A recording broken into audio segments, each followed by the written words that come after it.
Halo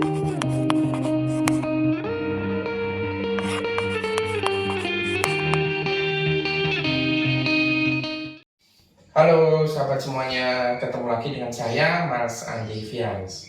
Di sini saya akan membahas yaitu mengenai hipnoterapi dan bagaimana sih sebenarnya hipnoterapi itu, karena ada beberapa calon klien yang menanyakan ya, Mas sebenarnya hipnoterapi itu apa sih? Ada lagi yang lucu ya, hipnoterapi nanti yang dipijat itu apanya Mas? Nah, sampai menanyakan hal tersebut karena ketidaktahuan mengenai hipnoterapi. Di sini ya, saya akan membahas apa sih hipnoterapi itu dan bagaimana sih prosesnya dalam menjalani hipnoterapi itu. Oke, langsung saja. Hipnoterapi yaitu teknik terapi yang menggunakan keilmuan hipnosis, di mana hipnoterapi ini dikhususkan hanya untuk menangani keluhan-keluhan psikis, mental, dan emosi. Contoh ya, seperti fobia, seperti kecemasan berlebih atau anxiety, seperti trauma, seperti latah, seperti depresi, kecanduan, dan lain sebagainya. Pokoknya yang berhubungan dengan keluhan psikis, mental, dan emosi. Nah, itu hipnoterapi. Lalu bagaimana prosesnya? Jadi gini, proses hipnoterapi yaitu si klien ya pertama kali kita ajak bicara atau interview, di mana proses interview ini dengan tujuan menggali semua akar masalahnya. Jadi gitu, setelah digali akar masalahnya atau setelah menjalani interview, baru si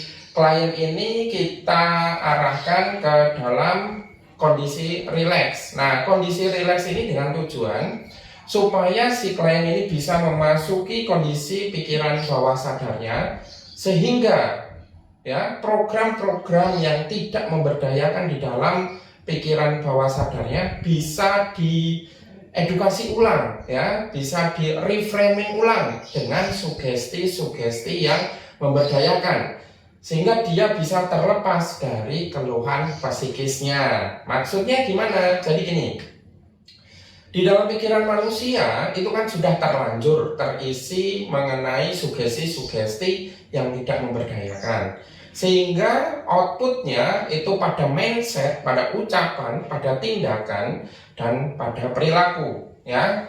Yang terakhir yaitu bisa mempengaruhi nasib orang tersebut. Jadi kalau pikirannya itu dipenuhi dengan program-program kecemasan berlebih, ya maka mindsetnya, pikirannya, ucapannya, tindakannya, dan perilakunya juga menunjukkan orang yang mengalami kecemasan berlebih ya. Begitu pula ketika pikirannya misalnya ya dipenuhi dengan program-program pikiran ketakutan berlebih, ya mindsetnya, ucapannya, tindakannya, dan perilakunya juga menunjukkan orang yang takut berlebih, sehingga mengganggu aktivitasnya, mengganggu kegiatannya sehari-hari, mengganggu bekerjanya, dan lain sebagainya. Nah, hipnoterapi ini berfungsi untuk mengedukasi ulang ketakutan dan kecemasan tadi yang sudah terlanjur tertanam di dalam pikiran bawah sadar klien tersebut. Kita edukasi ulang menjadi yang awalnya takut berlebih menjadi tenang misalnya ya, atau yang awalnya cemas berlebih, gelisah berlebih menjadi tenang misalnya, atau menjadi lebih damai, sehingga dalam outputnya, mindsetnya, ucapannya, perilakunya, tindakannya, bahkan nasibnya ketika sudah diganti ulang atau sudah di reprogramming ulang tadi ya, itu juga mengikuti ya apa yang sudah ditanamkan di dalam pikiran bawah sadarnya. Nah, inilah inilah proses hipnoterapi. Lalu bagaimana kondisi orang yang sedang hipnoterapi? Jadi kondisi orang dengan orang yang lain itu sebenarnya beda-beda. Ada yang sampai deep trance banget. Deep trance ini kondisi rileksnya dalam banget ya, sehingga dia sangat menikmati kondisi itu. Tapi ada juga yang hanya seperti tutup mata ya, hanya seperti tutup mata biasa, itu ya ada juga. Jadi Kondisi trans ini atau kondisi hipnoterapi ini antara orang yang satu dengan orang yang lain itu berbeda-beda, tetapi kondisinya bukan tidur.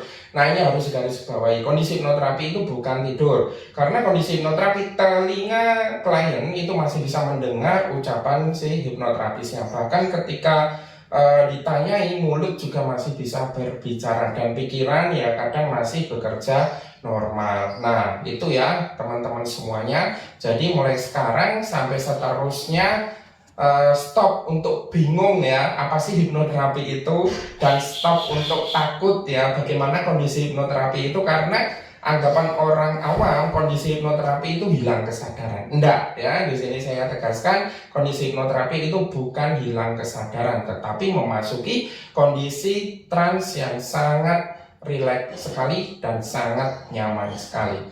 Oke, sampai di sini dulu. Semoga video ini bermanfaat, dan untuk teman-teman semuanya yang ingin melakukan hipnoterapi ya bisa melihat video ini dulu ketika belum memahami apa itu hipnoterapi dan bagaimana proses orang di hipnoterapi. Oke, terima kasih. Sampai ketemu lagi. Assalamualaikum warahmatullahi wabarakatuh.